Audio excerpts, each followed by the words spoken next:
세상을 바꾸는 관심 아는 척에서 시작합니다. 강원도와 원주를 이야기하는 풀뿌리 팟캐스트 원주 아는 척 2024년 12월 14일 토요일 144회 두 번째 순서입니다. 저는 전재입니다. 저는 조국인입니다.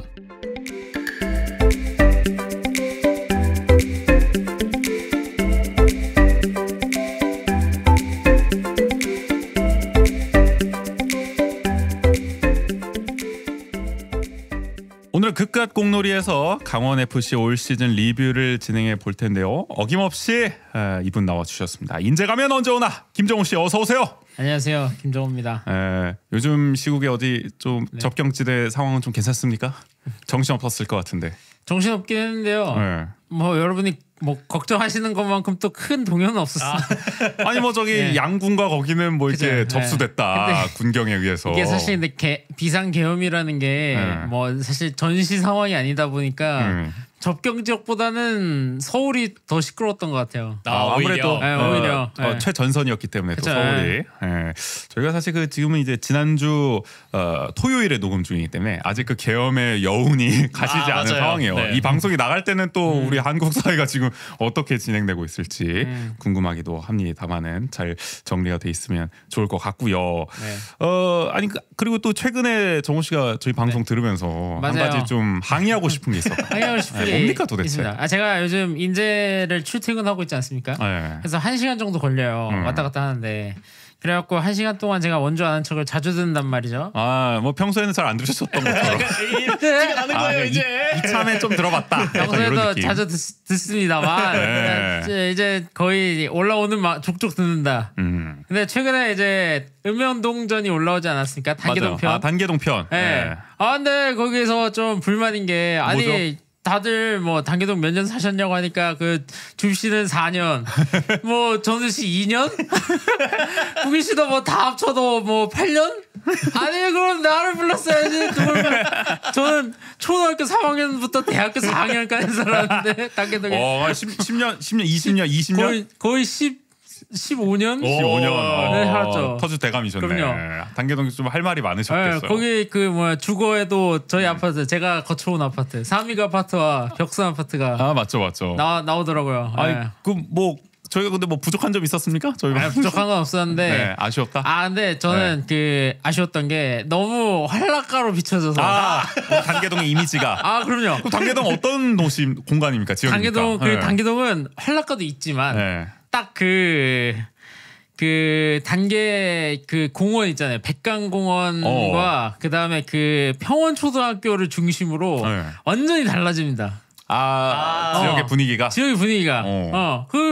그 평원초등학교 밑으로는 밤에 뭔 일이 나는지 뭐 시끄럽지도 않고 좋아하고 아주 살기 좋은 도시인데 아주 무슨 이미지가 너무 활락적으로 무슨 슬로건을 만들었다. 무슨 슬로건? 아니 우리 활락이 뭐 나빠? 활락이 나쁜 게 아니잖아요. 내가 무슨 어디 뭐 뉴욕 시민도 아니고 이거 약간 라스베가스 옆에 사는 사람처럼 우범지대 사는 사람처럼 표현을 해놓길래 아주 그만큼 각양각색의 분위기를 느낄 수가 있는 지역이다. 단계동 워낙 또 넓기 때문에. 저희도 약간 짚기는 했었어요. 그 단계 사거리 쪽으로 가면은 분위기가 제법 다르다. 약간. 맞아요. 하지만 전체적으로 맞잖아. 활락의 붉은 개구리. 그리고 저 또 얘기하고 싶던 게 코오롱 아파트는 그쪽이랑 연관이 있어서 집값이 떨어진 게 아니라. 그래요? 그 옆에가 그거잖아요. 교도소잖아요. 교도소 때문에. 그것도 있긴 하네요. 저 원주 교도소 있던 자리 무실동 쪽에. 그래서. 이게 양옆이 다 영향이 있는 거지. 정우 씨 나오셨어요? 왜 안 나오셨어요? 안 불러주는데. 다음에는 전화 연결이라도. 제가 뭐 난입합니까? 그럼 들어오셨어요 좀. 앞으로 자주 좀 부르도록 하겠습니다. 또 항의도 한번 접수해봤고요. 문막 의편할 때는 제가 한번. 맞네. 문막초 출신. 제가 문막초 1학년부터 2학년 말까지. 좀 애매한데? 2년. 근데 제가 또 문막에 있는 어린이집과 유치원을 다녔기 때문에 아주 유년 시절을 잘 알고 있다. 유아기네 거의. 유아기를 아동기 정도. 다음에 한번 또 모셔보도록 하고요. 좋아요. 오늘은 축구 얘기입니다. 그렇습니다. 네. 시국이 엄중하지만 네. 그래도 이런 얘기도 해야죠. 그렇죠. 저희가 그래서 무슨 요 얘기도 지상파 잠깐 하고 방송처럼. 갈까? 좀 복장이 좀 남다르긴 한데 유튜브로 보시는 분들 아시겠지만 네. 굉장히 정장을 차려입고 금방이라도 어디 뭐 압수수색 하실 것처럼 그런 느낌이기도 한데 뉴스 속보에 이러고 많이 나오더라고요. 그렇죠. 근데 여기는 또 행거치프도 하시고 아니 우리 뭐 배지도 하셨어요. 그러니까 뭐 조만간 여기에 어떤 배지가 달릴지 모르겠지만 미리 연습을 해놔야. 네. 아니 오늘이 우리 방송에도 출연했던 박주환 감독님 결혼식이 있는 날이어가지고 맞아요. 저희가 네. 결혼식 다 같이 갔다가 지금 돌아와서 이렇게 네. 녹음을 하고 있습니다. 이런 날이 오늘 주환이 형 결혼한 날이야. 이것도 참 이거 내가 그건 것 같아. 올해 참 신기하고 놀라운 일 중 하나가 이 계엄령 발표와 주환이 형 결혼식. 거의 거기에 준합니까? 아니 그거랑 맞춘다고? 그리고 조금 뒤 이야기할 강원 FC의 준우승이 아닌가. 야 3대 소식. 싶은 생각이 들기도 맞네요. 하고 그만큼 참 놀라운 일들의 연속인 것 같습니다. 오늘 144회 2부 끝까지 공놀이 들어가 보도록 하겠습니다.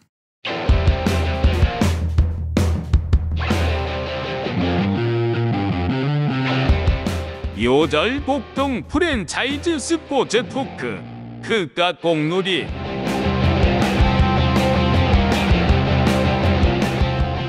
먼저 시즌 성적, 최근 5시즌 성적 변화를 먼저 살펴보고 갈게요. 우리가 2020년에는 7위를 했습니다. 그리고 2021년에는 11위. 강등 위기에 빠졌죠. 이때 승강 플레이오프에서 논란이 많았던 그 대전과의 경기를 통해서 합산 스코어 4대 2로 승리하면서 잔류를 했고, 그리고 2022년에는 6위를 하면서 이 역대 최고 성적이었죠. 그쵸. 당시로서는 맞아요. 상위 스플릿 찍고 그래서 강원 진짜 잘했다. 상위 스플릿을 처음 가.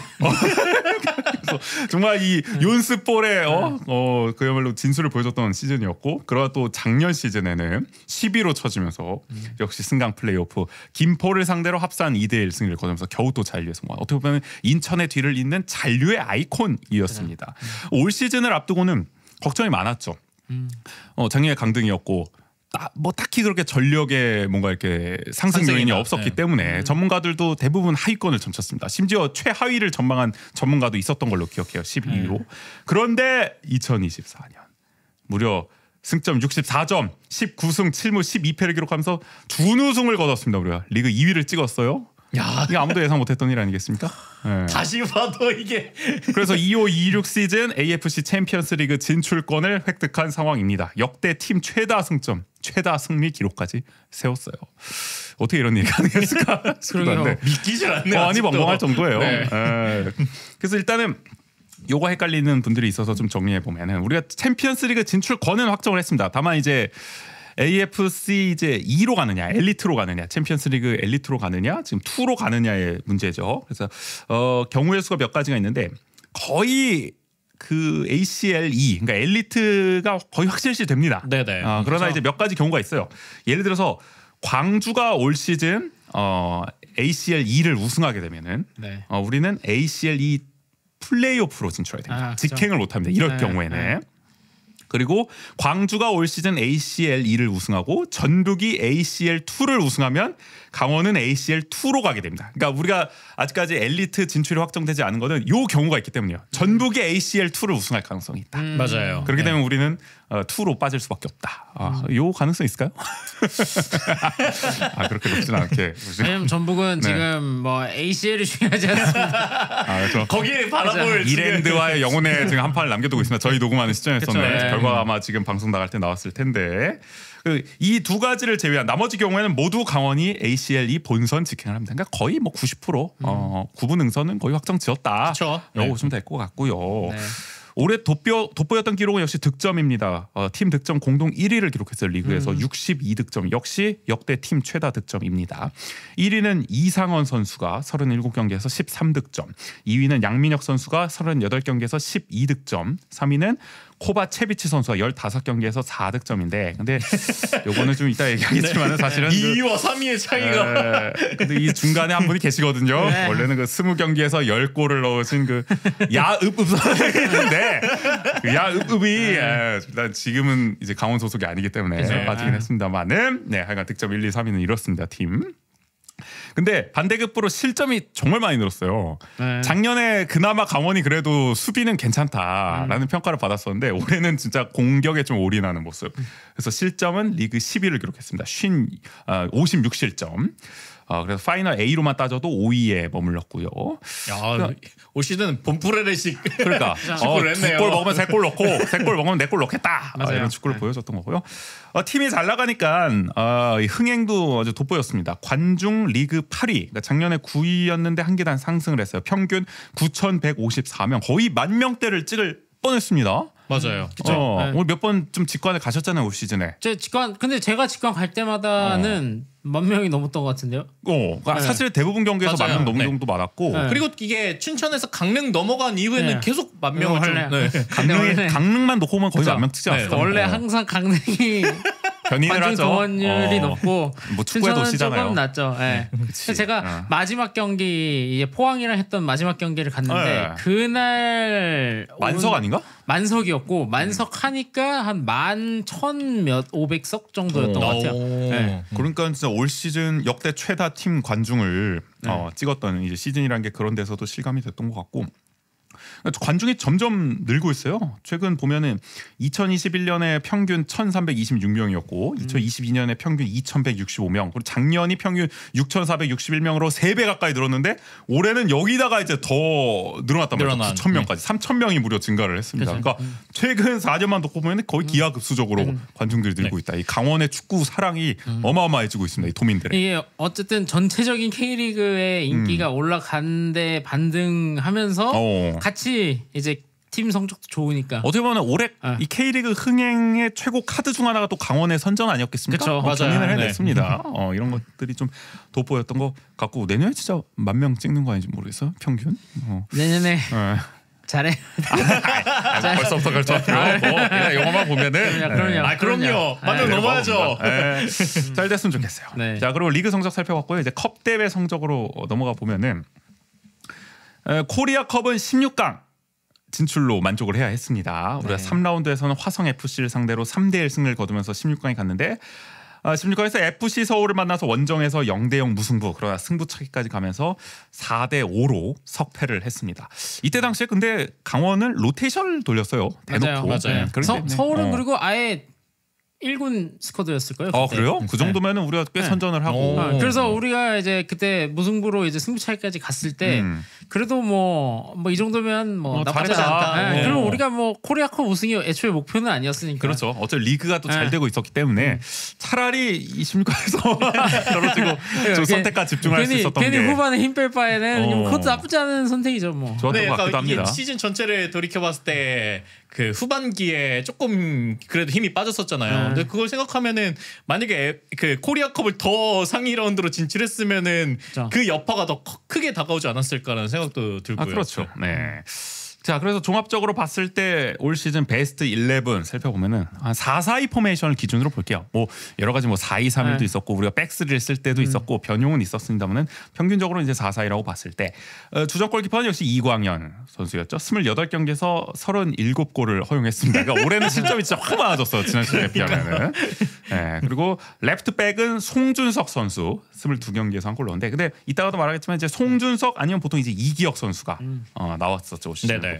그리고 센터백에는 김영빈, 강투진데 김영빈 선수가 25경기에서 한 골, 강투지 선수가 32경기에서 한 골 2도움을 넣었는데 강투지 선수의 활약이 특히 돋보였습니다. 그쵸. K리그 최고의 센터백 그 후보에도 노미네이트 됐었고 그리고 오른쪽 풀백 우리 황문기 선수 36경기 9골 7도움 도움 1위를 기록했습니다. 팀 내. 뭐 그쵸. 국가대표까지 선발이 됐으니 할 말 다 했죠. 할 말 없죠. 뭐. 리그 최고의 오른쪽 풀백으로 거듭났어요. 그쵸. 그러니까 지금 뭐 굳이 따지고 보면은 뭐 K리그 안에 오른쪽 풀백 적수가 없다. 적수가 없죠. 네. 그러니까 사실은 황문기 선수 지난 시즌에도 좋은 모습 보여줬잖아요. 오른쪽 풀백으로 가능성 보여줬잖아요. 그러니까 원래 중앙 미드필더였는데 포지션 병렬 시켜가지고 야 이렇게 대박이 날 수 있나 싶었는데 이거 뭐 옛날에 그 리버풀의 제임스 밀러 그 풀백으로 돌렸을 때처럼 이렇게까지 정말 잘해줄 줄은 상상을 못했단 말이에요. 그러니까 올해 강원 준우승의 1등 공신으로 꼽을 만하다. 황문기 선수.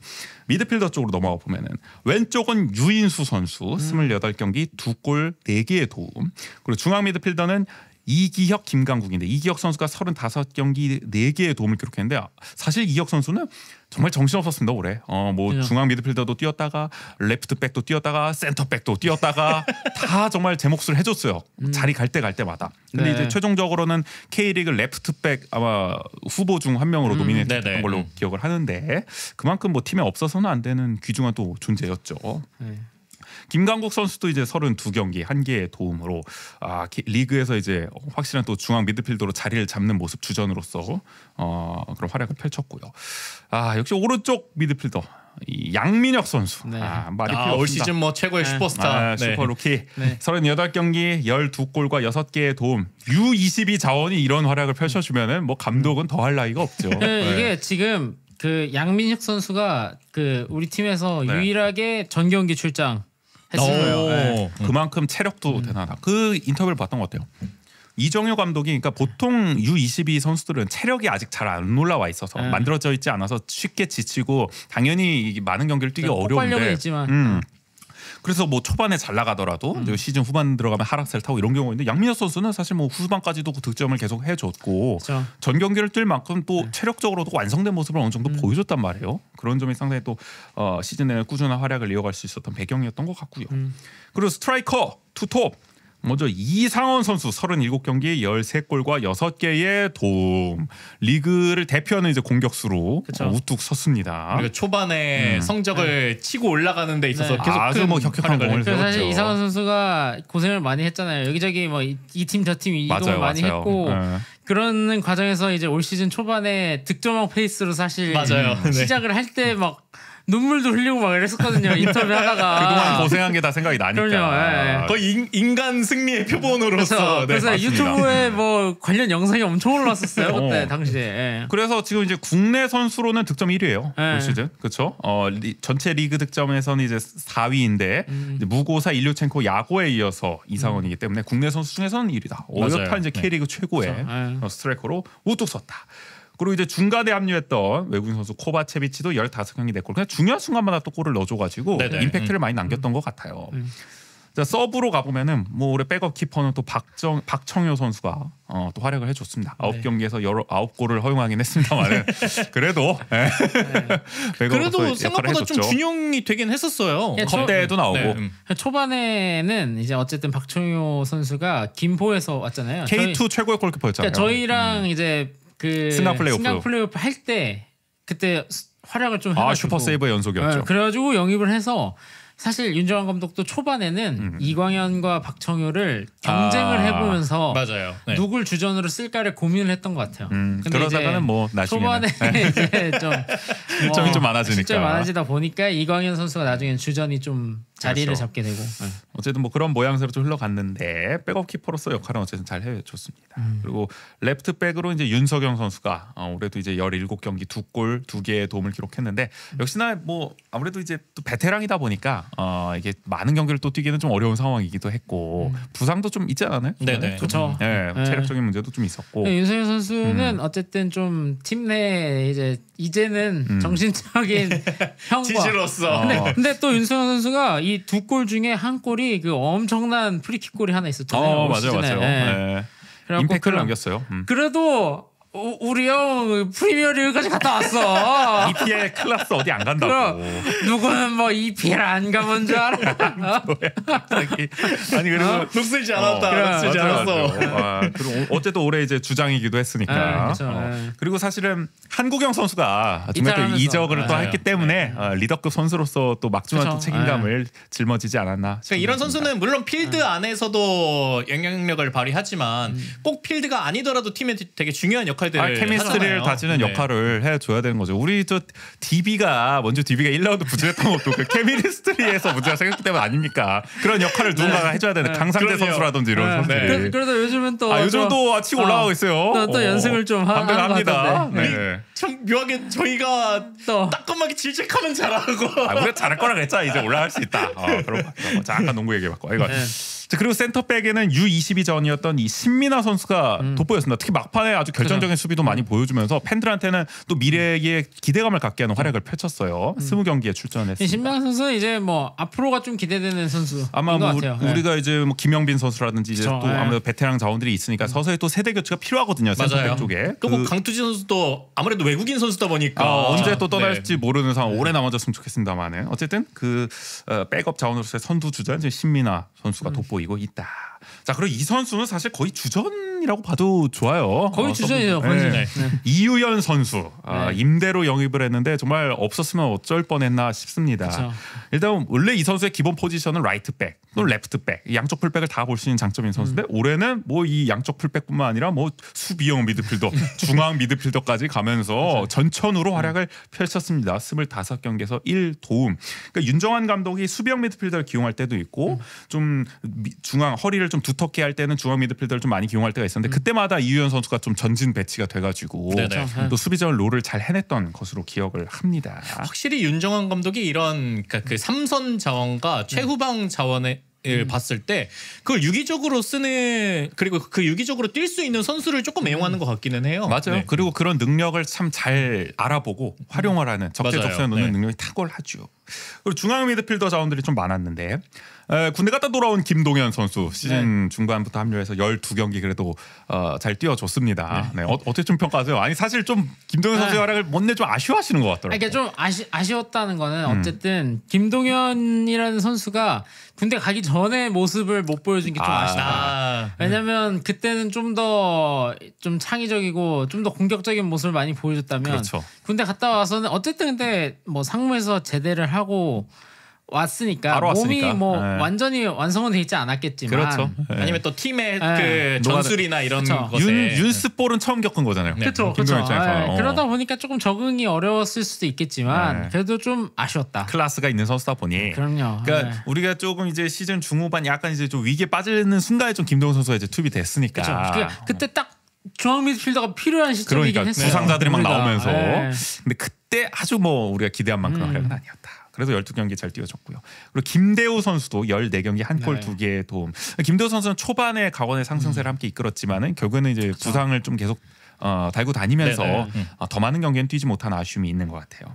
그리고 김희석 선수도 18경기 2골 2개의 도움. 김희석 선수도 어쨌든 시즌 초반에 역시 페이스가 좋았는데 후반부로 갈수록 뭐 약간 부상도 있고 좀 체력적인 이슈가 좀 있지 않았나요? 김희석 선수가 올 시즌에 처음 저희가 영입한 선수고 김희석 선수가 또 강원에 김우석이라고 맞아요. 센터백 선수의 동생입니다. 맞아요.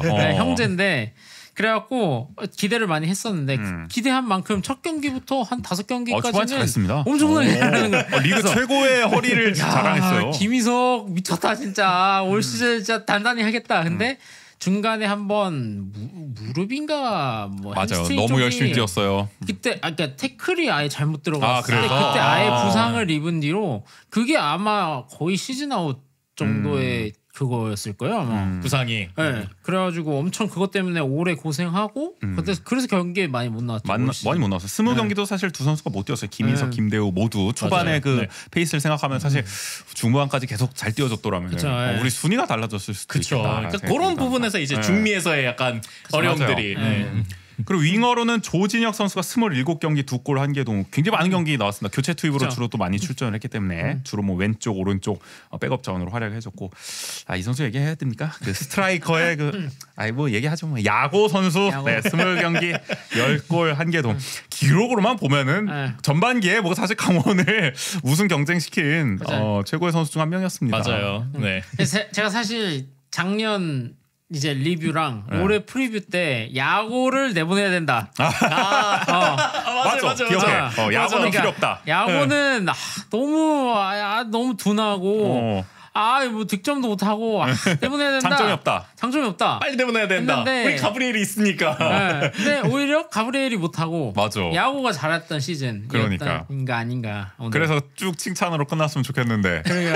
차마 우리가 이게 말을 하기가 어려워. 근데 이게 본인은 남고 싶었다고 하는데 에이전트가 잘못했다고 하지만. 그 얘기 그러면 좀 이따가 한번 우리 또 시즌 선수 꼽을 때 한번 해보도록 하고요. 여기까지 한번 베스트 11 선정을 해봤습니다. 올 시즌 좋았던 점 꼽아볼게요. 먼저 뭐 사상 첫 준우승입니다. 대반전 드라마를 썼는데 작년만 해도 우리 강등 위기에 몰리면서 걱정 많았죠. 근데 올해 완전히 달라진 경기력, 구단 역사 새로 썼습니다. 윤정환 감독의 지도력을 칭찬할 수밖에 없겠죠? 그렇죠. 네. 강한 압박을 바탕으로 한 이 공격 축구가 빛을 발했습니다. 그러니까 원래는 윤정환 감독이 그렇게 막 공격 축구를 즐겨하는 스타일은 아니었다고 맞아요. 하던데. 그 제가 K리그 초반기 올 시즌 초반에 이제 뭐 그런 다른 축구 전문 유튜버들 있잖아요. 전문가들 유튜버 이렇게 리뷰하거나 이런 걸 봤을 때 그 전문가들이 다들 윤정환 감독의 올 시즌 전술을 보고 되게 놀라웠다. 그러면서 원래는 원래 윤정환 감독이 되게 안정적인 축구를 지향하는 감독이었는데 어떻게 보면 중도 보수에 가까웠는데. 근데 올 시즌에 워낙 이렇게 공격적인 축구를 이게 보다 보니까 갑자기 뭐 좌회전 해버렸다. 공격으로 그냥 확 진보 축구로 가버렸다. 그러니까 그런 게 되게 놀라웠다. 그래서 이게 윤정환 감독의 전술이 맞나 싶었다고. 그러니까 확실히 이게 위험 부담은 있습니다. 이렇게 스타일이 확 바뀌니까 수비가 좀 흔들리고 우리가 실점이 많아지는 이유는 있지만 반대로 우리가 충분히 얻었어요. 그 손해를 감수할 만큼의 가공할 득점력. 우리 강원이 언제 진짜 리그 1위를 하면 득점 1위를 언제 해봅니까? 작년에 그렇게 골이 안 터져가지고 진짜 속이 터지던 게. 작년에 1대 0으로 지고. 아주. 작년에 우리가 득점으로 리그 역사를 썼잖아요. 최저 득점을 거의 기록을 세웠잖아요. 우리가. 이게 완전히 1년 만에 뒤바뀌었단 말이에요. 이게 정말 대단하다는 생각이 들고요.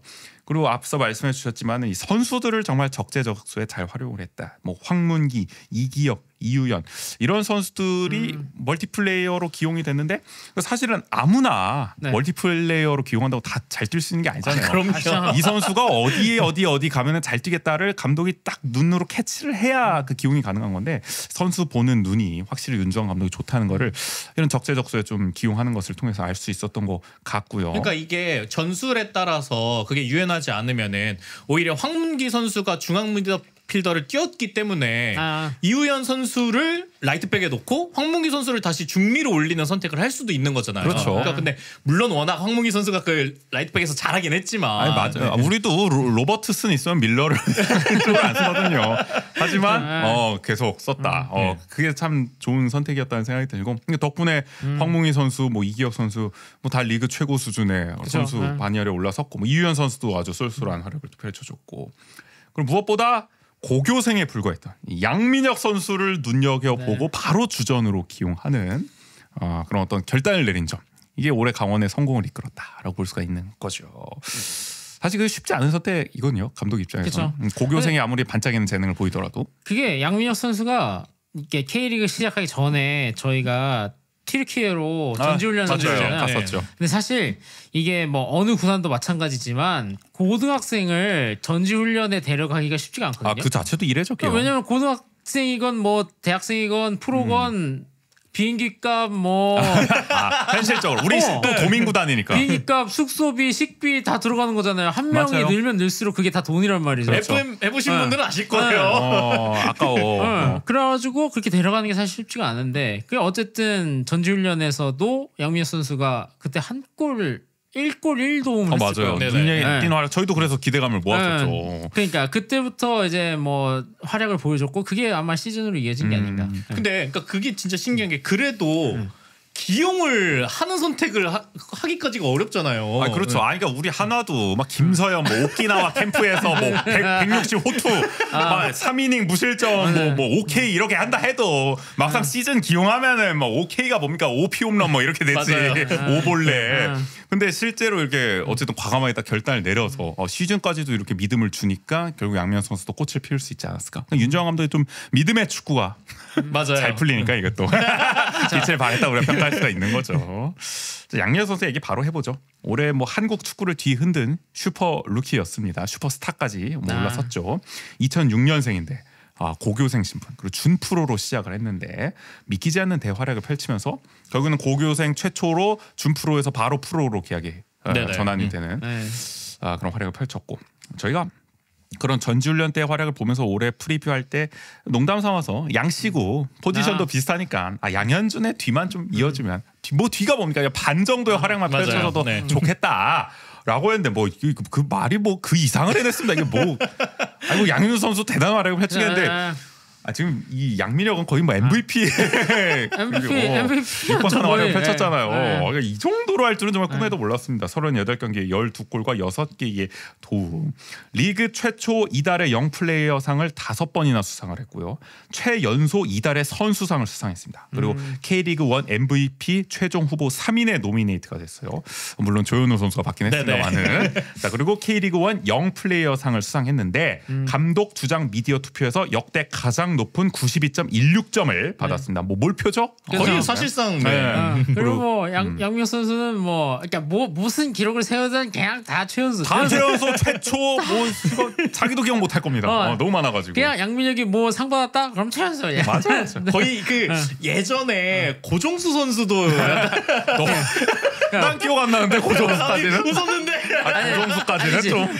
우리 때는 박주영. 맞죠. 박주영이다. 박주영 활약이지. 맞아. 그런 느낌을 진짜 좋습니다. 맞아요. 진짜 한국 축구에 한 20년을 이끌 선수가 나왔다라는 걸 느낄 수가 있었고 2006년생입니다. 맞아요. 믿기지가 않아요. 아직도. 2006년에 내가 뭐 하고 있었지 순간 생각했는데 이때 박주영이 등장했지 사실. 그쵸. 2006년 이제 박주영이 프로에서 이제 이번에 박주영 선수가 은퇴했잖아요. 울산에서. 맞아요. 마지막 경기 또 박주영 선수 은퇴하면서 양민혁이가 이렇게 딱 세대 교체가 딱 되는 모습이 한국 됐죠. 축구에 좀 그런 모습을 보게 되는 것 같고 또 리그 베스트 11에도 선정됐으나 미드필더 부문에 2관왕에 올랐습니다. 결국 가만 놔두지 않습니다. 또 이렇게 활약하면 우리 양현준 선수는 바로 또 셀틱으로 떠났네. 양민혁 선수는 당장 다음 달부터 토트넘 하스퍼 잉글랜드 프리미어리그로 이적을 하게 됩니다. 양현준 선수는 그래도 2시즌은 있었어요. 그렇죠. 근데 양민혁 선수는 반 시즌 만에 간 거예요, 사실상. 그렇죠. 이미 뭐 이적이 그때부터 확정이 됐기 때문에 이적료도 거의 양현준 선수가 2배 육박하는 것 같죠. 들리기로는 뭐 65억 이상이다 최소 그런 얘기가 나오던데. 야 이런 말 하기는 좀 그렇지만 리그가 다르지 않습니까? 리그 수준이. 그러다 보니 재정 격차도. 스코틀랜드 리그랑 잉글랜드 리그의 차이가. 그러니까 두 양씨가 정말 강원을 먹여 살렸습니다.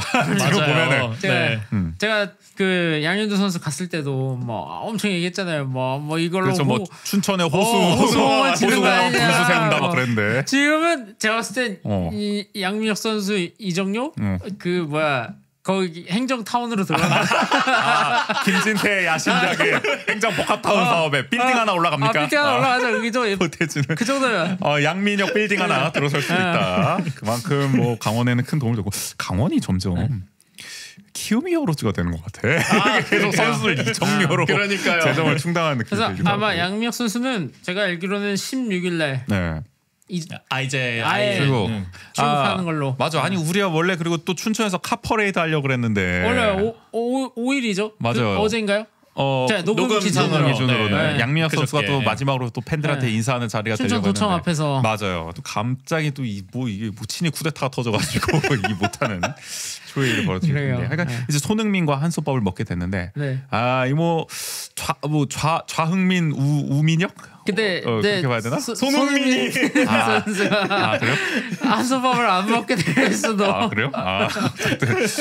또 코리안 리거의 좀 듀오의 활약을 보고 싶긴 한데 기대가 됩니다. 앞으로 양민혁 선수가 또 잉글랜드 무대에서는 어떤 활약을 펼칠지 지켜볼 포인트고요.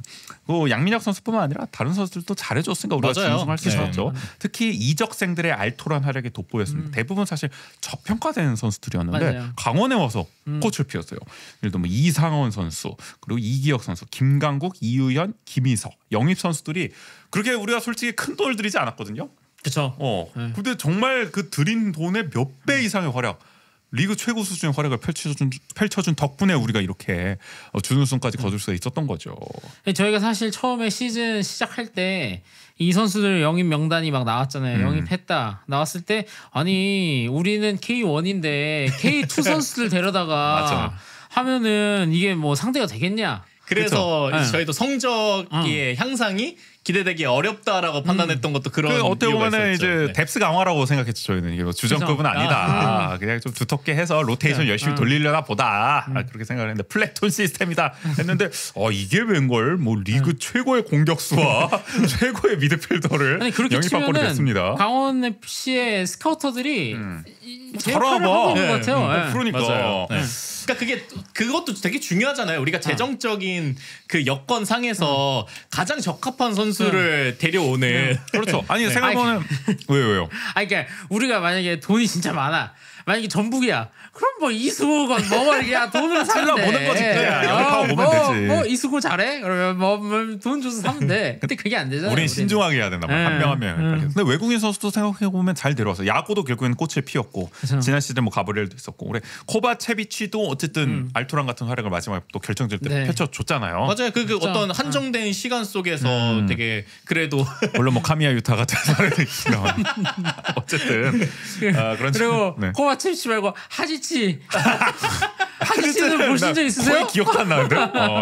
뭐 뉴스만 본 것 같아요. 있습니다. 하지치 우리. 하여간 우리가 참 가성비 축구를 오래 잘했다. 네네. 그야말로 머니볼 축구했다. 그렇게 볼 수가 있을 것 같습니다. 이게 참 시도민구단은 어쩔 수가 없는 것 같긴 해요. 이게. 그러니까 우리가 이제 연봉 대비 성적으로만 따지면 올해 최고의 효율을 뽑았다고 볼 수도 있을 것 같아요. 네, 그렇습니다.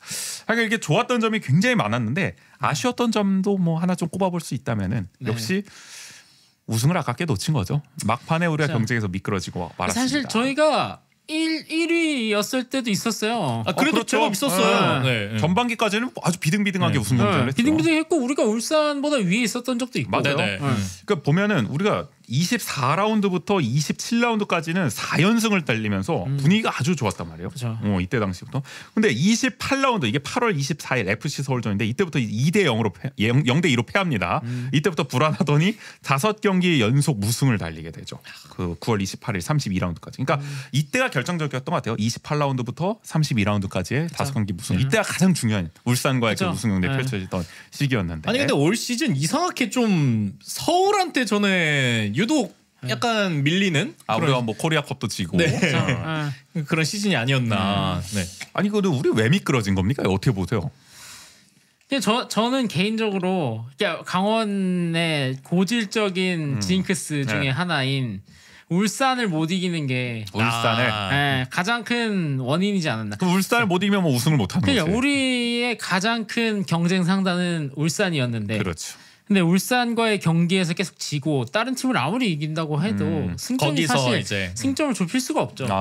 그 이 5경기 무승할 때도 딱 중간이 울산이었어. 그러니까 FC 서울한테 지고 그다음 수원 FC랑 비겼어. 그럼 그다음 경기 뭐 비기거나 이기면 좀 다시 도모할 수가 있는데 울산한테 0대 2로 딱 지고 나니까 그때부터 사이가 좀 확 꺾였던 것 같아. 우승 경쟁도 좀 멀어지기 시작했고. 하다못해 비기기라도 했어야 됐는데. 근데 여기서 확 좀 틀어지다 보니 다음 포항전까지 여파가 미치고 대구전까지도.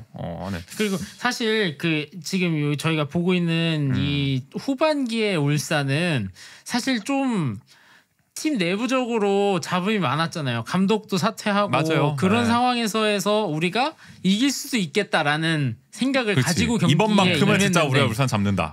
그런 경기를 임했는데도 사실 진 게 좀 아쉽다. 맞아요.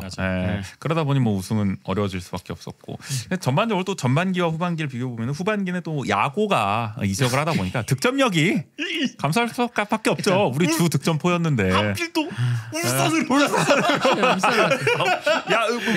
야구야 차라리 중국으로 가라. 아니면 사우디를 가든가. 아니 우리의 최대 경쟁팀으로 가버렸으니까. 그러니까요. 그리고 선수들도 어쨌든 윤정환 축구 자체가 또 강한 압박을 바탕으로 하다 보니까 또 체력 이슈가 있을 수밖에 없고요. 후반기로 가서 또 부상자들도 좀 생겼고. 그리고 저희가 또 국대를 간 선수들이 생기다 보니까 그것도 이런 변수가 없었는데. 맞아. 국가대표 차출이라니. 아니 A매치 땐 우리 그것도 양민영도 아니고 2명이나 양민영, 황문기 우리 핵심들이 이렇게 가는 것도 참 영광이면서도 기분 좋으면서도 한편으로 리그에는 좀 어려움이 있었다. 그래서 참 그 강원 팬들은 두 번 홍 감독을 욕할 수밖에 없는 거예요. 그렇지. 영원한 어떻게 보면은 정말 적수이자 영원한 그게 됐습니다. 앙숙이죠, 앙숙. 이제 홍명보 감독과는. 하여간 뭐 그러나 뭐 이 정도일 것 같아요. 아쉬운 점은. 맞아. 뭐 진짜 아쉬운 거죠. 그냥 좀만 더 했으면 어땠을까 하는 거지. 뭐 이거 못했다고 뭐. 근데 충분히 사실 근데 김병지 시즌이지. 그 대표이사가 얼마 전에 라이브를 했잖아요. 라이브 방송을 유튜브로. 거기서 얘기했었던 거는 그래도 3위 하는 거보단 2위 하는 게 낫다. 그럼 뭐 당연한 얘기 아니에요? 왜냐면 3위는 아무것도 없고 2위는 그래도 준우승 상금이랑 트로피는 주니까. 준우승도 트로피가 있어요? 네, 트로피가 있다고 하더라고요. 진짜 준우승이네요. 그러니까 이거 왜냐면은 제가 그 요즘 차 타고 다니는데 그 플랜카드로 이렇게 강원 FC 준우승 뭐 축하 이렇게 돼 있더라고요. 그래서 제가 그걸 봤을 때 저는 그 리그 2위도 준우승이라는 타이틀을 붙이나 약간 이런 생각을 했었거든요. 왜요? 근데 2위도 준우승이라고 하지 않나? 그쵸 준우승. 근데 너무 약간 토너먼트적인 약간 저는 그런 걸 생각을 했어가지고 토너먼트식 약간 너무 그런 걸 좋아해. 미국식이야 약간 사고방식. 리그식이 아니라 우리 농구도 챔결하고 프랑스 공부하신 분이 왜 리그가 아니라 이게 토너먼트식 사고방식. 나 그래가지고 그러니까 뭔가 그랬을 때 이제 2위한 팀에게 준우승을 붙이는 게 맞지 않나라는 생각을 그리고 했었는데 또 야구를 좋아하시다 보니까 맞아요. 야구는 또 이게 한국 시리즈 순위가 결국엔 최종 순위가 준우승이라는 게. 근데 이제 리그 순위로 이제 축구는 보통 준우승을 또 이야기를 하죠. 사실 근데 트로피지만 이 시도민 구단들은 특히 뭐 작년에 광주도 그렇고 올해 강원도 그렇고 그 이력이 이게 적지 않아. 크다. 크지. 어디서 나오든 상금이 운영비로는 엄청 크다 그게. 맞아. 그러니까 정말 우리가 3위로 미끄러질 위기도 있었잖아요. 막판에는. 맞아. 마지막에 2위라도 우리가 사수를 해서 준우승. 준우승은 없습니다. 주우승이라는 타이틀이라도 따는 그래서 거. 마지막에 저희가 그 서울이랑 어디죠? 마지막 저기 우리가 경기한 김천. 거? 김천. 서울이랑 김천이고 우리는 포항. 강원이랑 포항이잖아요. 네. 근데 서울은 포항이 져야 되는 상황이었고 우리는 김천이 져야 되는 상황이었다. 그렇죠. 그래서 김병지 대표랑 김기동 감독이 서로 얘기를 했다. 우리는 꼭 이겨주자. 마지막 경기는 뭐야? 이게 우리가 시즌 내내 서울에게 시달렸지만 그래도 마지막은 훈훈하게 갔다. 그래서 결국 서로 이겼다. 어쨌든 뭐 서로에게 좋은 걸로 마무리가 됐다고 볼 수 있겠네요. 네.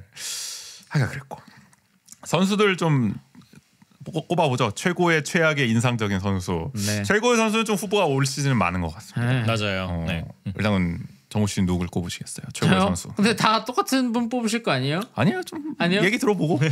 저는 뭐 당연히 양민혁. 양민혁. 왜냐면 저는 올 시즌에 전 경기 뛴 거는 양민혁밖에 없기 때문에. 그렇죠. 그만큼 팀의 공헌도 많이 했고 네. 출전 시간만큼이나. 구긴 씨도 같은 생각? 저는 그러면은 이상원 선수. 이상원 득점 1위한 팀. 맞아요. 네.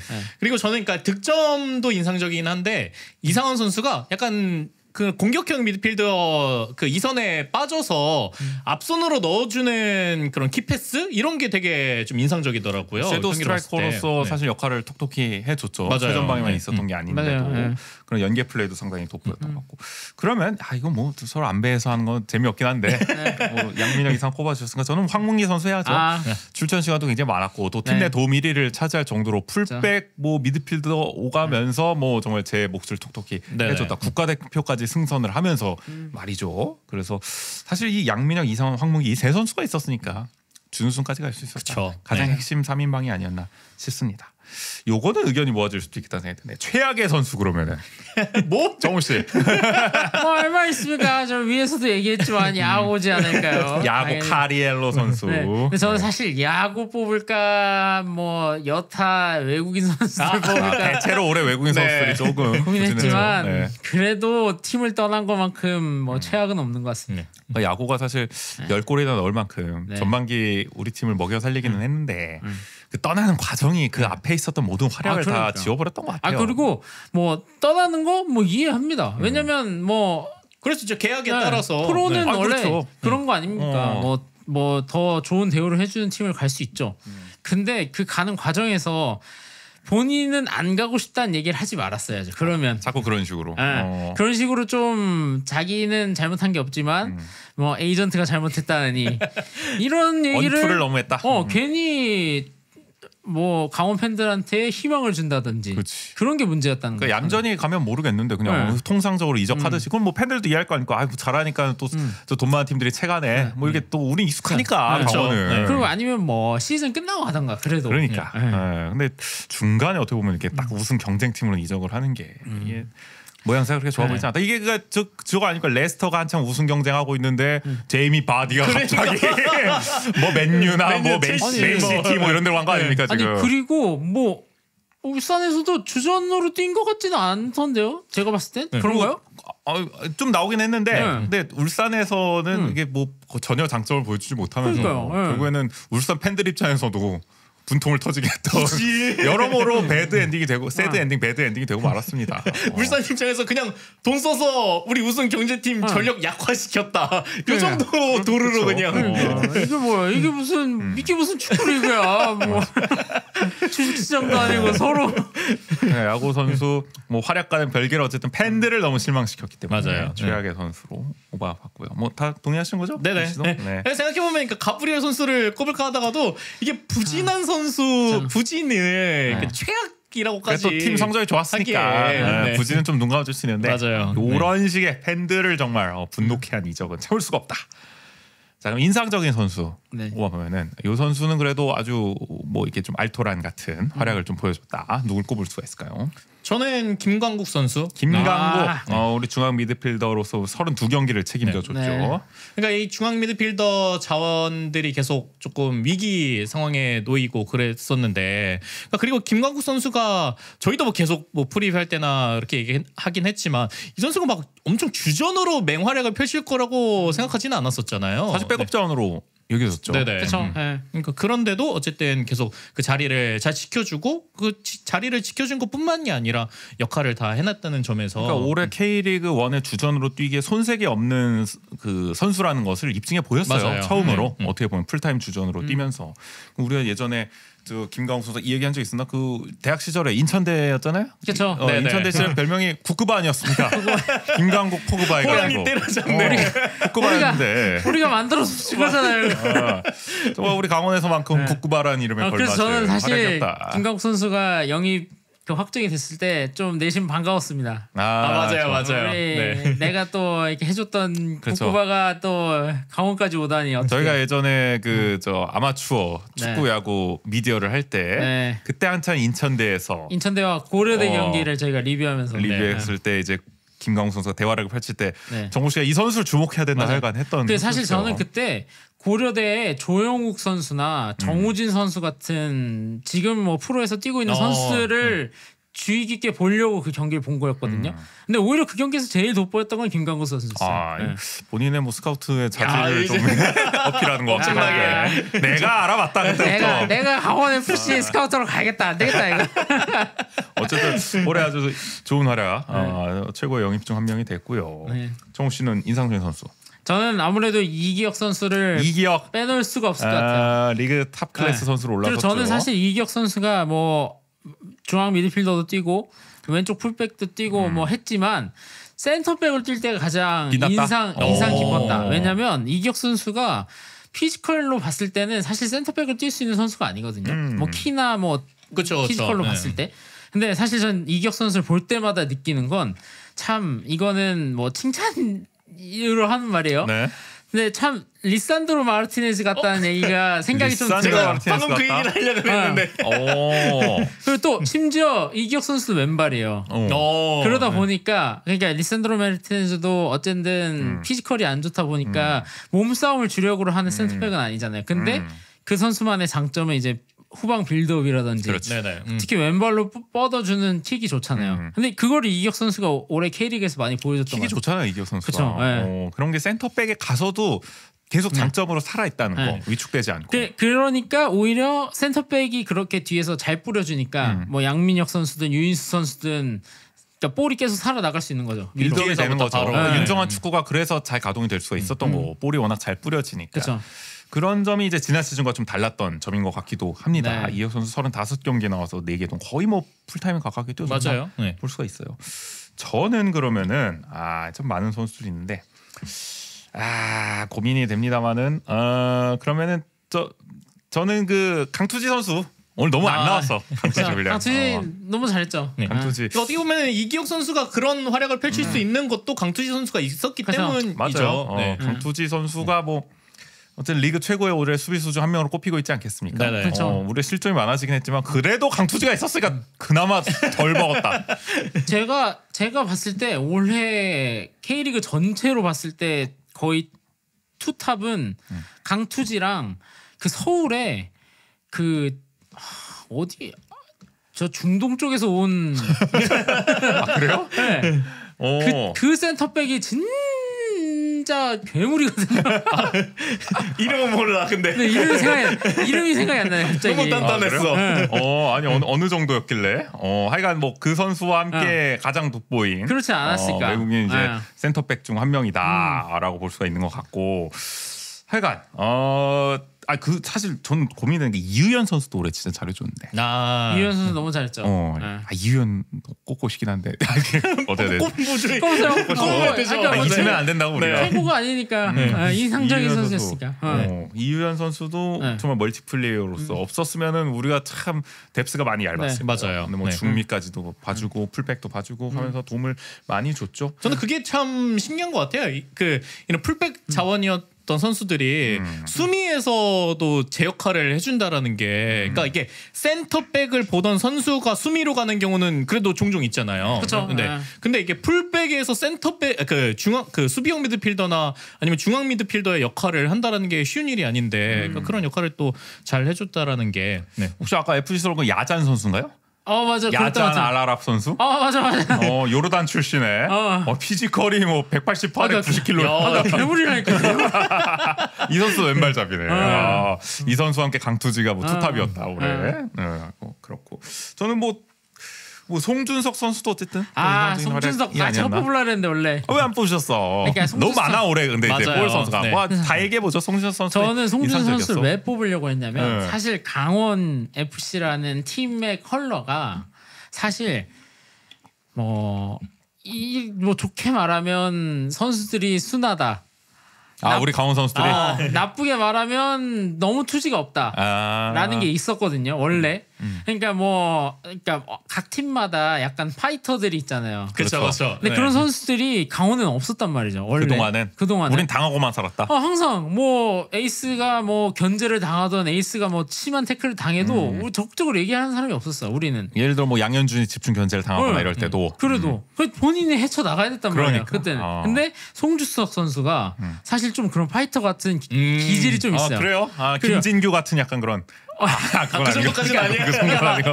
일부러 싸움을 건다는 건 아니지만 뭐 이천수, 김진규 이런 스타일은 아니고. 그건 아니지만. 근데 싸워야 할 땐 싸운다. 왜냐면 참진 않는다. 선을 딱 잘 지켜가지고. 그 송주 선수가 이제 풀백을 볼 때 보통 상대 에이스들을 많이 상대를 하잖아요. 그렇죠. 근데 에이스들을 상대할 때 좀 더 터프하게 태클도 들어가고, 그러니까 뭐 반칙을 할 때도 있지만 좀 그렇게 좀 거칠게 끊어내고 그러면서 상대를 좀 견제하고, 그리고 뭐 싸움이 걸리면 피하지 않고 그런 모습을 좀 보여줘서 저는 오히려 송주 선수가 좋았다. 올해 지금까지 강원에 꼭 필요한 유형의 성격을 가진 선수라고 할 수 있네요. 그렇죠. 말씀하신 것처럼 앞으로가 더 기대가 되기도 하고. 그렇죠. 우리도 이제 당하고만 있지 않는다. 그렇게 많지 않아요. 엄청 올 시즌은 사실 다 어려요. 선수들이. 맞아요. 그게 좀 고무적인 것 같기도 해요. 우리가 온겁결에 좀 세대 교체가 또 잘 됐다.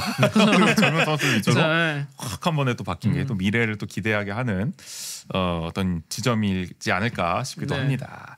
자, 그러면 총평으로 한번 넘어가 보죠. 자, 뭐 좋은 소식이 많았습니다 올 시즌. 그럼요. 참 실감이 아직도 잘 안 나는데 우리가 준우승을 차지했다는 게 깜짝 준우승 누구도 예상하지 못했던. 이게 참 그래서 우승을 바라볼 수도 있었다라는 게 그게 믿기지 않았던 것 같아요. 그러니까 아니 사실 나는 중반까지도 우리가 뭐 우승 경쟁이란 말이 너무 어색한 거야. 막 기사에 이렇게 뜨는 게 강원과 우승 경쟁 구도 형성 막 울산 강원. 근데 순위표에서 안 떨어지더라고 계속. 그래서 그런지 그러니까 보통 그 정도 시즌 후반 오면은 막 언론이나 이런 데서도 우승 경쟁, 우승을 목표로 한다 이러는데 강원 스스로가 우승이라는 말을 이게 되게 조심스러워. 그러니까. 아니 그 홍보팀도 그런 걸 써본 적이 없을 거 아니야. 그 우승이라는 말을.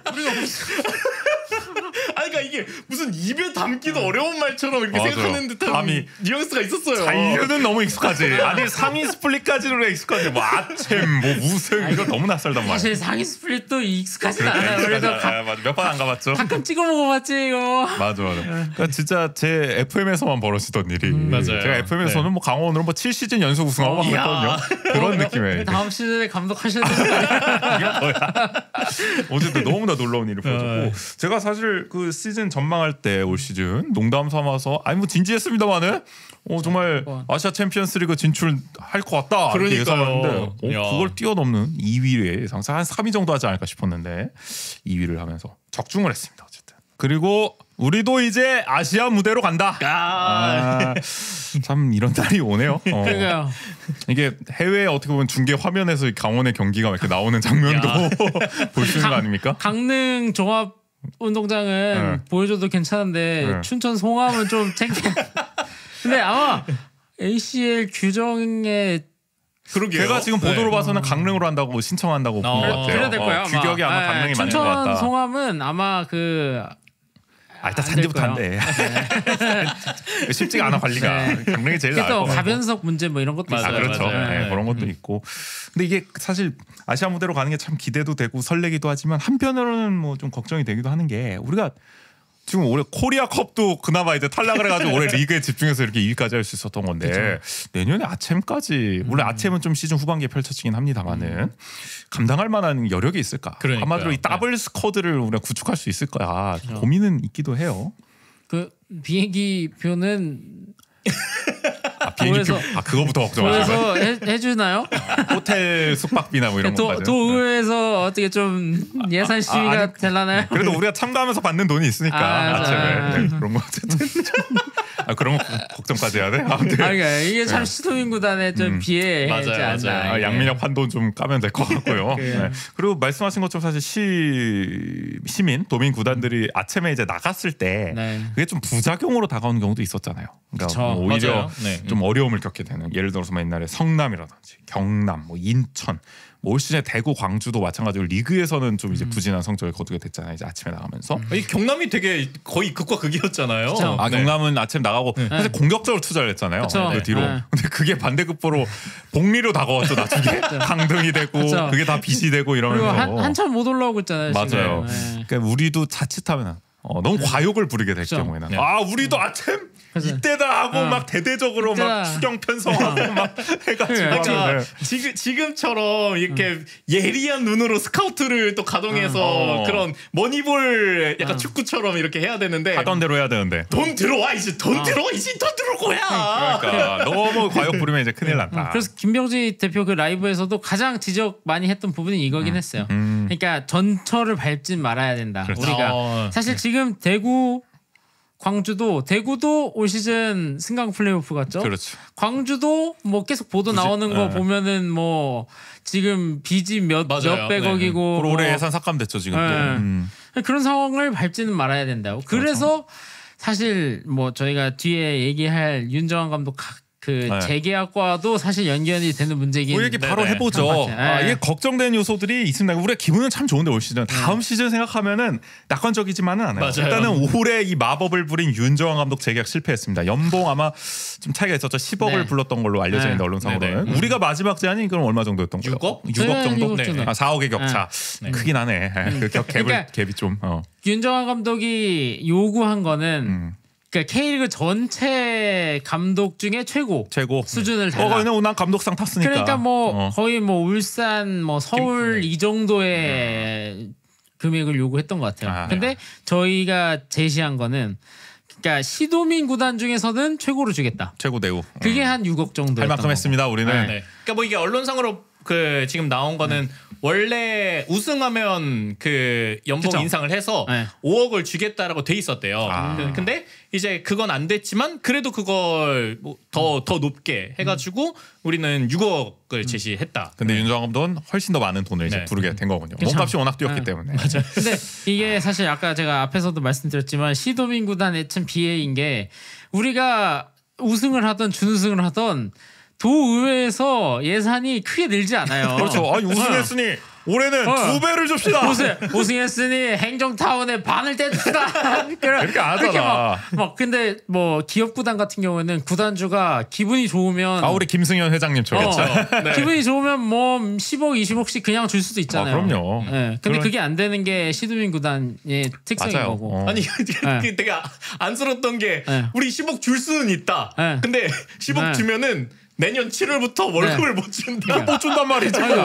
아니 지금 뭐 선수단이건 프론트건 월급을 못 준대요. 그러니까 그래서 올릴 수 없었고 그리고 코치들도 다 그러니까 감독만 올릴 수 있는 게 아니잖아요. 감독만 잘해서 이렇게 된 게 아니잖아요. 그렇죠. 아니 그래서 코칭 스태프 뭐 사무국 직원들도 있을 그래서 거고. 코칭 스태프들도 올려줘야 되고 그다음에 선수단도 연봉을 올려줘야 되고. 인상되죠. 왜 다른 팀에서 다 노리고 있는데. 그래서 이런 걸 다 생각했을 때 6억이 감독에게 줄 수 있는 맥시멈. 우리 강원으로서는 최선을 다했다. 그리고 프론트는 애초에 올리질 않았대요. 아 그래요? 프론트는 인상이 없고 성과급 정도. 성과급으로 했다. 뭐 그렇죠. 보통은 이제 호봉까지로 가겠죠. 네, 거기는 뭐 어쨌든 그러다 보니까 이제 뭐 근데 그러니까 여러 언론에서는 김병지 대표는 얼마를 받는데 윤정환 감독은 이것도 못 주냐 그런 얘기가 나온 게 좀 답답하다 자기 딴에는 그런 얘기를 하더라고요. 그렇게 볼 문제는 아닌데 하여간 윤정환도 재계약 실패는 좀 아쉬운 부분이긴 합니다. 아쉽긴 하죠. 그러니까 서로 잘 얘기해서 풀 수 있었을 수도 있을 것 같긴 한데 그렇죠. 어떻게 보면은 좀 윤정환 감독의 축구를 좀 오랫동안 좀 체계를 잡아갔으면 하는 바람인데 또 너무 1년 만에 또 확 바뀌어버리니까 변수가 너무 크게 생겼고 그 뭐 바뀐 감독 얘기도 해보죠. 이 삼척 그리고 강릉상고 출신의 순혈 정경호 수석 코치가 지금 감독을 불면데 이거 어떻게 보십니까? 강원 성골 이잖아요. 그러니까 최초죠 최초. 강원 리얼 오렌지. 그거는 좀 이상한. 금기요. 그러니까 강원도 출신의 강원 유스 출신까지 겪고 강원 선수까지 뛰었다. 이런 감독이 사실 없었거든요. 그러니까 강원도 출신 감독은 한 몇 명 있었거든요. 맞아요. 뭐 김병수 감독이라든지, 그렇죠. 뭐 김학봉 감독도 강릉 사람이라고. 강원 출신. 그래서 뭐 있었는데 아예 강원 FC 뭐 유소년 선수까지 겪은 거는 정경호 선수와 정경호 감독이 처음이기 때문에 기대되는 건 있죠. 그리고 수석 코치로서 사실 거의 감독과 뭐 비슷한 역할을 또 했었고 전술적인 역할들을 맡았었기 그리고 이게 때문에. 뭐 언론이나 이런 데서 보더라도 정경호 코치가 그 전술적으로 되게 많은 역할을 했다 이런 얘기들이 있더라고요. 그러니까요. 그래서 어차피 이제 윤정환 감독의 축구를 또 잘 이해하고 있을 거란 기대감이 있기 때문에 얘네 또 본인만의 색깔을 더해서 또 선수단에 대한 장악력이 있는 또 코치니까 희망회를 좀 굴려서 근데 이게 좀 해주지 않을까요? 좋은 얘기인지는 잘 모르겠는데 그 라이브 아까 말한 라이브에 정경호 감독도 나왔어요. 나와서 자기의 포부를 막 밝히는 와중에 했던 말이 자기가 강등을 많이 경험해봤기 때문에 강등이 얼마나 무서운지 알고 거기까지 안 가도록 노력하겠다라고 얘기를 한 부분도 있거든요. 근데 강등을 얘기했어요? 왜냐면 성남 때는 강등을 직접 겪었고 그리고 강원도 강등이 될 뻔했었잖아요. 그러다 보니까 자기가 강등에는 강하다. 아니 왜 강등 얘기를 준우승 우리 그래도 준우승 팀이야. 벌써 그 얘기하면 좀 그렇잖아. 그 얘기를 왜 했냐면 그러니까 뭐 사실 올해 너무 잘했고 그러니까 그거를 강원 동화라고 표현을 하더라고요. 근데 강원 동화는 근데 이제 끝났다. 그러니까 당장 내년에는 그 동화를 이어가지 못할 수도 있다. 엄청 현실적인 얘기를 하는구나. 그러니까 그 동화를 이어가지 못할 수도 있지만 그거를 이어나가기 위해서 노력을 하겠다라는 얘기였거든요. 근데 난 모르겠네. 이게 시즌 그러니까 뭐 내년 시즌 초도 아니고 바로 이렇게 올 시즌 여운이 있는 상황에서 이제 카퍼레이드도 많이 동화는 이런 상황에서 동화는 끝났다 이 얘기가. 그래서 저는 좀 깜짝 놀랐어요. 갑자기 동화는 끝났습니다. 이러길래 뭐 팀 해체하나. 너무 현실적인 정치인을 보는 것 같은 느낌이랄까요? 그건 못 해드립니다. 약간 이런 느낌이죠. 스포츠가 때로는 그런 것도 있잖아요. 그러니까 낭만과 아니면 이렇게 동기부여를 의도적으로 주는 감독들도 있잖아요. 그렇죠. 그러니까 그러면서 이제 선수들의 조금 더 그 승부욕을 자극시키기도 하고. 근데 한편 정용호 감독 너무 현실적이니 아이스맨 같은 이 모습이. 그래서 뭐 이게 정용호 감독의 스타일일지는 모르겠지만은 좀 뭐 엄청 뭔가 좀 냉정하고 좀 시니컬한 부분이 있을 것 같다라는 생각이 들긴 하네요. 요 말만 들으면은. 그래갖고 사실 윤정환 감독 이 있을 때도 둘이 좀 그런 상충되는 지점이 있었던 것 같아요. 그러니까 윤정환 감독은 좀 선수단을 아우르고 부드러운 스타일이었다면 이제 정경호 수석 코치는 좀 더 카리스마 있고 좀 더 강하게 얘기하는 스타일. 그러니까 이게 둘이 시너지가 더 났던 거죠. 굿캅 배드캅 그런 느낌이죠. 좀. 근데 이제 그 역할 분담이 어떻게 될 것이. 그래서 이제 수석 코치를 좀 어떻게 잘 선임하는 게 좋겠는데. 근데 이게 뭐 수석 코치 선임도 뭐 얘기가 많더라고요. 그래서 그거는 이게 잡음이 잘 안 나와야 될 텐데 말이죠. 왜냐면 강원도 예전에도 잡음이 한번 또 만났잖아요. 코칭 스태프 구성한 데 있어서 이번에 좀 조용히 갔으면 좋겠고. 또 걱정되는 부분은 또 핵심 선수들의 이탈이 있습니다. 양민혁 선수가 이제 토트넘으로 이적을 하고 또 황문기 선수가 이제 입대하죠. 사회복무요원으로. 사회복무요원. 핵심들이 다 빠집니다. 이거 오른쪽 어떻게 됩니까? 이거 오른쪽 초토화입니다. 초토화. 뻥 뚫려버렸어. 큰일 났습니다 이거. 이거 바빠지고요. 이렇게 되면은 후계자 후속 선수들을 찾는 데 있어서. 근데 지금 기대주로 꼽은 게 지금 유병헌 선수? 유병헌 좀 설명해 주시죠. 유병헌 선수는 이제 그 양민혁 선수가 그 K리그 시상식 끝나고 난 다음에 그냥 어쨌든 영플레이어 상도 받았고 베스트 11도 받았잖아요.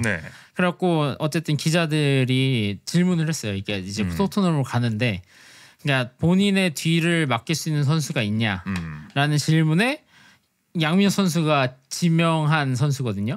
유병헌 선수가. 유병헌 선수는 원래는 메탄고 그러니까 수원 삼성의 유스죠. 메탄고 선수였는데 그러니까 메탄고에서 뭐 다른 동기들도 뭐 준프로 계약을 했지만 본인이 준프로 계약을 못했어요. 그래가지고 뭐 프로에 가냐 못 가냐 뭐 이런 얘기가 계속 있었는데 그런 와중에 이제 본인이 직접 위약금을 내고 그 수원 삼성 그 메탄고와 계약을 해지하고 강원으로 온 걸로 알고 있어요. 그래서 그 강원으로 오는 과정에서 제가 듣기로는 김병지 대표이사가 그 메탄고에 가서 그 선수의 경기를 직접 봤는데 괜찮다. 이거 양민혁 건져올 때 느낌이 난다. 정도로? 아니 뭐 양현준, 양민혁에 이어서 유병헌? 그러니까 김병지의 픽이라는 게 소문이 난 거죠. 또 그래서 그렇게 잘 데리고 왔고 아마 제가 듣기로는 이 유병헌 선수도 튀르키예 전지훈련에 동참을 하는 걸로.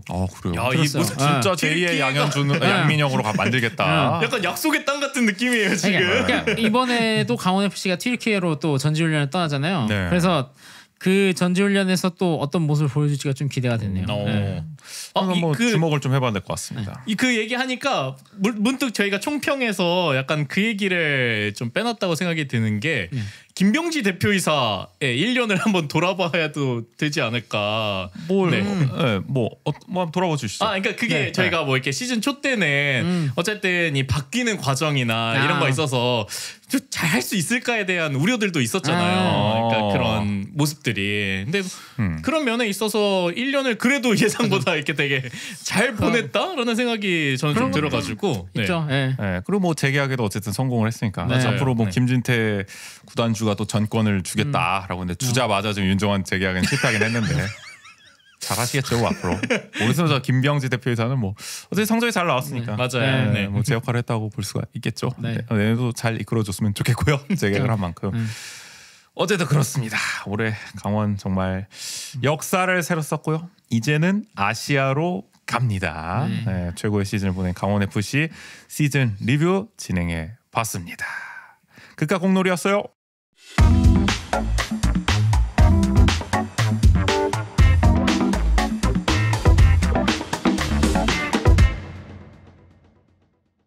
자, 여러분도 올해 강원FC 경기 어떻게 보셨는지 소감 저희한테 남겨주시면 감사하겠습니다. 네, 언제나 그렇듯 원주하는 척에선 여러분의 이야기를 받고 있습니다.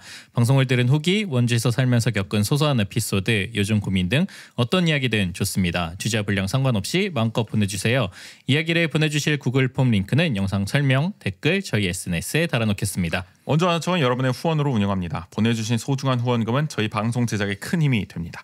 유튜브는 아래 자막으로 나가고 있고요. 에피소드 설명, 댓글, SNS에 관련 사항 안내해 놓겠습니다. 후원하고 메시지도 남겨주세요. 그 아래 거는 정우 씨가 한번 읽어주세요. 네.